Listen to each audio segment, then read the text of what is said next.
दोस्तों, मेरी बात को बहुत ध्यान से सुनिए और समझिए। आप कहाँ पैदा हुए, किस गांव के शहर में पैदा हुए, ये आपके बस में नहीं, आपके कंट्रोल में नहीं। आपको माँ बाप कौन मिले, आपके रिश्तेदार कौन कौन बने, ये भी आपके बस में नहीं, आपके कंट्रोल में नहीं।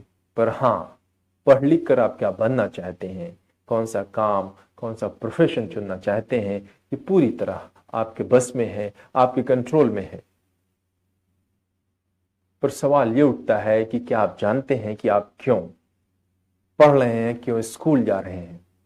जहां तक मेरा एक्सपीरियंस रहा है, मैंने हजारों बच्चों से बात किया, तो ये निकल के आया कि 90% बच्चों को, 90% स्टूडेंट्स को ये पता ही नहीं होता कि वो क्यों पढ़ाई कर रहे हैं, वो क्यों स्कूल आ रहे हैं।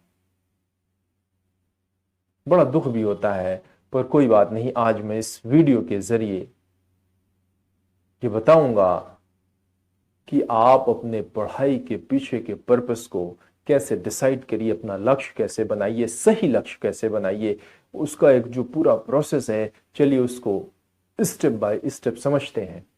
सबसे पहले जब आप खुद से ये पूछेंगे कि तुम पढ़ने क्यों जाते हो, क्यों पढ़ाई करते हो, क्यों स्कूल जाते हो, तो ये निकल कर आएगा कि सोशल प्रेशर, क्योंकि सब पढ़ने जा रहे हैं इसलिए मैं भी पढ़ने जाता हूं।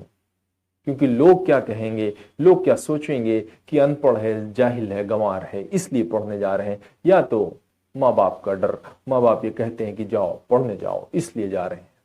तो आप उसको वही करेक्ट करिए, उसको आप सही करिए, उसको आप रिप्लेस करिए अपने इंटरेस्ट से, उसको आप रिप्लेस करिए अपने गोल से, उसको आप रिप्लेस करिए अपने ड्रीम से।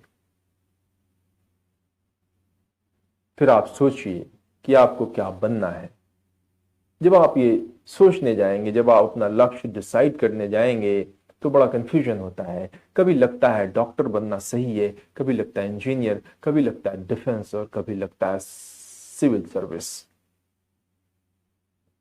ऐसे में आप थोड़ा वक्त लीजिए, एक हफ्ते का टाइम लीजिए,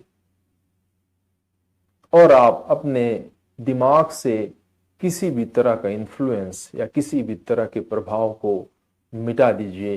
अपने माइंड को क्लीन और क्लियर कर दीजिए कि फला ने क्या कहा है, ढिमका ने क्या कहा है कि ये बनना है, वो बनना है, वो सब अपने अंदर से हटा दीजिए।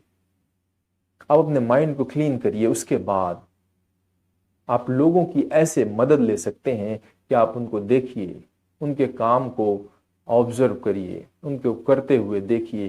जब आप तरह तरह के कामों को ऑब्जर्व करेंगे, उन पर ध्यान देंगे, तो आपको लगेगा, आपके अंदर से ये आवाज आएगी कि यार ये काम तो मैं भी कर सकता हूं, इस काम को करने में बड़ा मजा आएगा।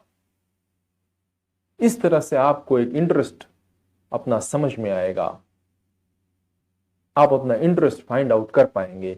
और हो सकता है कि मल्टीपल चॉइस इंटरेस्ट निकल कर आए।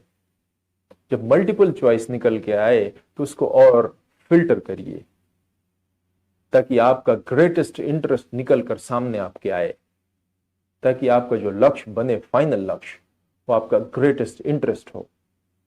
उसको आप फर्दर ऐसे फिल्टर कर सकते हैं कि आप जो काम चुने हैं, जो मल्टीपल चॉइस निकल के आई है, सपोज आपने डॉक्टर चुना है,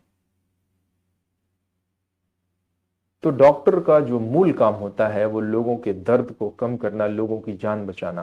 क्या वो ज्यादा अपीलिंग है? या फिर अगर आपने टीचिंग चुना है, तो टीचिंग का, एक टीचर का जो मूल काम होता है वो बच्चों को अच्छी शिक्षा देना, ताकि वो जनरेशन सही बन सके, ताकि एक बेहतर समाज और एक बेहतर दुनिया बन सके। वो ज्यादा अपीलिंग है। या कि देश की सेवा करना आपके लिए ज्यादा अपीलिंग है, वो ज्यादा आपको किक करता है। आप जब काम के मूल फंडामेंटल जड़ पर जाएंगे, तो वहां से आपको सही इंटरेस्ट समझ में आएगा, वहां से आप अपना प्रोफेशन चुनिए। और मैं लगे हाथ ये भी बताता चलूं, जो कि बहुत इंपॉर्टेंट है, बहुत जरूरी है इसको समझना, कि दुनिया में जो भी प्रोफेशन है वो सब सेवा से संबंधित है, वो सब सर्व टू द ह्यूमैनिटी है। हाँ, ये अलग बात है कि आज के समाज ने, लोगों ने सेवा भाव को नीचे कर दिया और पैसा भाव को ऊपर कर दिया। तो प्रोफेशन चुनते वक्त हम पैसा भाव यानी किसमें ज्यादा पैसा है उसको आगे रख के चुनते हैं, जबकि वो ठीक नहीं है। आप क्योंकि मूल जो काम है आपका वो सेवा ही है, तो आप सेवा के बेस पर काम चुनिए, पैसा तो मिलेगा ही। आप सेवा को ऊपर लाइए, पैसा आपको पैरेलल में मिलेगा। पैसा आपके साथ साथ आएगा, आपके काम के साथ साथ आपको पैसा भी मिलेगा और भरपूर मिलेगा, और आपको अपने काम में मजा भी आएगा, इंटरेस्ट भी बना रहेगा।